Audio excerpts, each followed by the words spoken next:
स्वच्छंद मनोमति शरीर के साथ तेरी स्तुति महिमा कर सकते हैं। पिता परमेश्वर, इस समय हम विशेष कार्य के लिए यहाँ पर इकट्ठे हुए हैं, जबकि हमको सताया जा रहा है, हमारे संवैधानिक अधिकारों का हनन किया जा रहा है। और इस संबंध में पिता परमेश्वर हम शासन का ध्यान आकृष्ट करना चाहते हैं और इसके लिए पिता परमेश्वर एक नैतिक रूप में निकलकर हम एक ज्ञापन देना चाहते हैं। हम चाहते हैं कि दया और तेरे अनुग्रह से पिता परमेश्वर ये कार्य संपन्न हो सके, हर प्रकार के शैतानी बाधा को दूर करना, और जो पिता परमेश्वर हमारे विरोध में कार्य करते हैं वे भी तेरे राज की महिमा के लिए जीते जा सके। ऐसी तो आशा देना।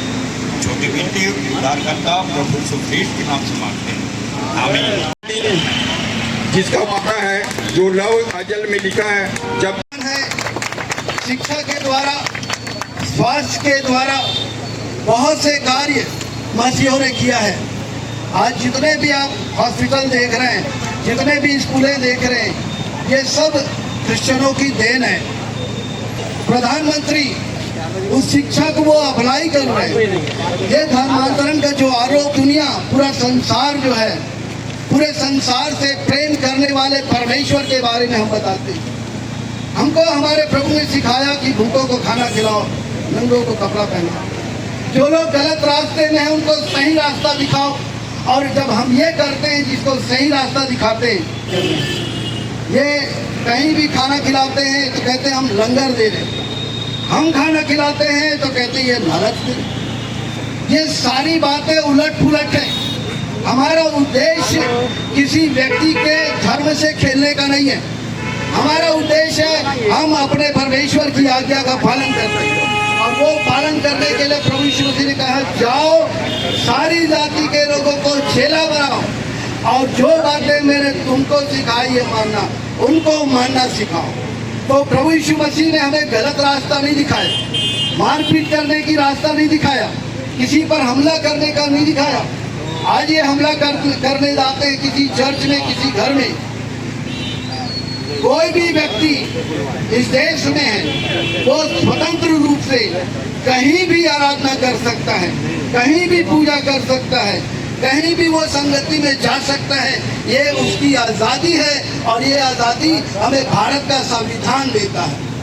जब भारत का संविधान हमें ये आज़ादी देता है, तो इनको किसने ये अधिकार दिया? मैं आज उसको चैलेंज करता हूँ, जो व्यक्ति चाहता है वो मेरे से बैठकर बात कर ले इस विषय में। चैलेंज कर रहा हूँ उसको मैं, उस तक इनको पहुँचा दीजिएगा, वो मुझसे मुलाकात कर ले। मैं उसको चैलेंज देता हूँ, बातचीत करने के लिए तैयार हूँ। उनके जितने लोग हैं, दल बांध कर तो गिदड़ लोग आते हैं। हमारे प्रभु यीशु मसीह के लिए लोग दल बांध के आए, लेकिन प्रभु यीशु मसीह अकेला मृत्यु पर जयवंत हो गया। Hallelujah, hallelujah. वो उस प्रभु के सुसमाचार को हम बता रहने वाले व्यक्ति को क्रिश्चियन धर्म अपनाने के लिए हम वहां पर आमंत्रित नहीं करते। अपने चर्च के सामने एक ऐसी बोर्ड लगा दीजिए कि यहाँ कोई धर्मांतरण नहीं किया जाता है। अगर कोई बेवजह हमें बदनाम करने की कोशिश करता है तो उसका हश्र वही होगा जो कानून के आधार पर होता है। हम सभी जो है, ऐसे कोई हमारे चर्च पर अगर कोई हमला करता है तो हम सारे लोग इकट्ठा हो जाएं, उस थाने का घेराव करिए, और जो संबंधित लोग हैं, संबंधित संस्था के लोग हैं जो धर्मांतरण के नाम पर मारपीट कर रहे हैं, ऐसे लोगों को जेल के सलाखों हमें डरने की आवश्यकता नहीं है। और हम पर, हमारे लोगों पर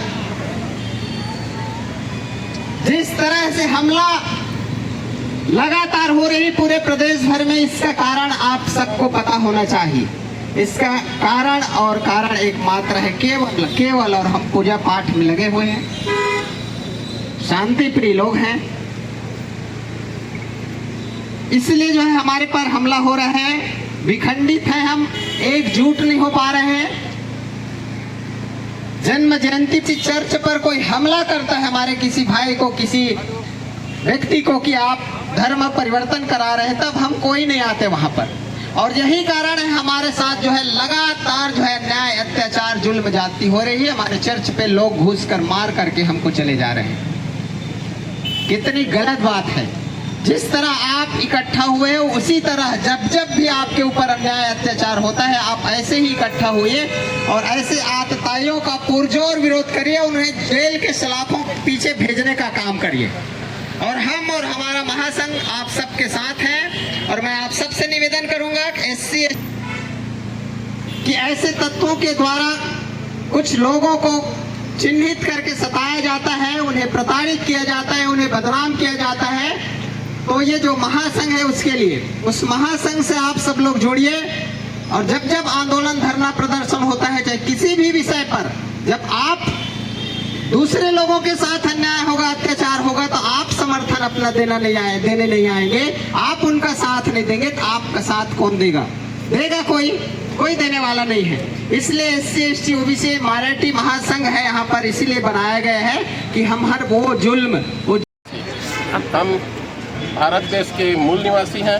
हम SC ST OBC जो इस देश के मालिक हैं, जो इस देश के शासक हैं। आज कुछ चुने हुए लोग आज हमारे ऊपर राज्य करना चाहते हैं, जो संविधान के खिलाफ है। आज आर्टिकल, संविधान जो हमें आज़ादी देता है, आर्टिकल 25 से लेकर 28 तक उसका हनन हो रहा है। उसके विरोध में आज राष्ट्रीय क्रिश्चियन मोर्चा, जो भारत मुक्ति मोर्चा का एक संगठन है, और इसके साथ करीबन 20 संगठन और हैं जो हमारे साथ खड़े हैं। पूरे भारत देश के अंदर 147 जिलों में आज ज्ञापन दिया जा रहा है राष्ट्रपति के नाम। और ये केवल बिलासपुर में नहीं, ये एक छिपा एजेंडा जो चला रहे हैं एक वर्ग के द्वारा, ये पूरा सरासर गलत है, जो संविधान को तोड़ने का काम करता है, संविधान के विरुद्ध काम कर रहे हैं। ये मसीह समाज बर्दाश्त नहीं करेगा। और इसके साथ जितने भी संगठन हैं वो खुलेआम से हमें समर्थन दिए कि हम बर्दाश्त नहीं करेंगे। आज मैं ये कहना चाहता हूँ कि ये जो गलत हो रहा है, हम ये घोषणा करते हैं और पुलिस प्रशासन को भी हम निवेदन करते हैं कि ये जो लोग हमारे लोगों को जो परेशान कर रहे हैं उनके ऊपर सख्त से सख्त कार्रवाई हो, संविधान के अनुसार से, और संविधान के अनुसार से उन्हें सज़ा मिलना चाहिए। और हम मसीह लोग बहुत शांति प्रिय लोग हैं, हम कोई ऐसे आंदोलनकारी लोग नहीं हैं, परंतु जब परिस्थिति ऐसा आ जाता है तो हमें उसके विरोध में, चाहे वो कितना भी मरा हो, वो अपने अधिकार के लिए खड़ा होता है। क्योंकि हमें संविधान अधिकार दिया है और हम अपने संविधान के अधिकार के तहत हम अपना काम कर रहे हैं। और हमारे लोगों को पूर्ण आज़ादी है कि कहीं भी जाकर किसी भी आराधनालय, किसी भी पूजा स्थल में या किसी भी मंदिर मस्जिद में जाकर आराधना कर सकता है। और सिर्फ धर्म परिवर्तन के नाम से या प्रलोभन के नाम से किसी को मारना पीटना उचित नहीं है। मैं यही कहना चाहूँगा मेरे उन भाइयों से जो आज हमारे मसीह समाज को कीर्तन चलता है, जब किसी के भी घर में प्रार्थना होती है तो हम में से कोई भी ईसाई समाज उनके घर में जाके मारपीट या दंगा नहीं करता, क्योंकि हमें हमारे बाइबल ये नहीं सिखाती कि किसी को मारपीट करना, किसी को सताव करना। आज हमारे अंदर एकता भी है और आज हम एक साथ भी है, लेकिन हमको ये चीज़ सिखाया नहीं गया है क्योंकि हम स्वतंत्र हैं और स्वतंत्र देश के नागरिक हैं। लेकिन नहीं पता यहाँ पे ऐसे जो जितने भी धर्म के बड़े बड़े अधिकारी और अपने आप को ये समझते हैं कि वो इस धर्म के अधिकारी बन जाएंगे या इस हिंदुस्तान को हिंदू राष्ट्र बना देंगे, तो आप हमें एक लिखित में दे दीजिए कि आपको भारत को हिंदू राष्ट्र बनाना है।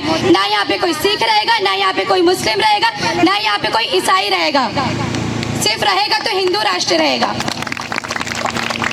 यदि आप ऐसा बोल देंगे, लिखित में दे देंगे, या हमारे प्रधानमंत्री भी आके यहाँ पे ऐसा कुछ कह देंगे, तो हम सब मान लेंगे कि हिंदुस्तान एक हिंदू राष्ट्र है। लेकिन अगर संविधान के हिसाब से हमें ये हमारे बाबा जी ने ये सिखाया है कि संविधान के according to our constitutional law every Indian citizen have rights to follow their religion, अगर ये चीज़ हमें सिखाया गया है ना, तो हम अपना रिलीजन फॉलो करेंगे।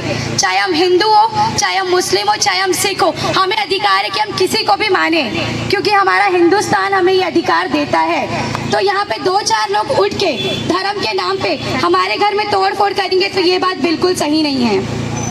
सही है क्या? अब आप मुझे बताइएगा, आपके घर के आसपास कहीं भी भजन कीर्तन हमको प्रॉब्लम हो रहा है, क्योंकि हमें कोई प्रॉब्लम नहीं, लेकिन आपके घर में आराधना और प्रार्थना चल रही होगी ना, तो यही लोग आके आपके घर में तोड़ फोड़ करेंगे। किस अधिकार से आप हमारे घरों में आते हैं? हर एक पुल चल रहा होगा, हम में से कोई भी ईसाई या हम में से कोई भी धर्म का आपके घर में आके भजन कीर्तन को रोकने नहीं आएगा, क्योंकि हमें पता है कि भजन में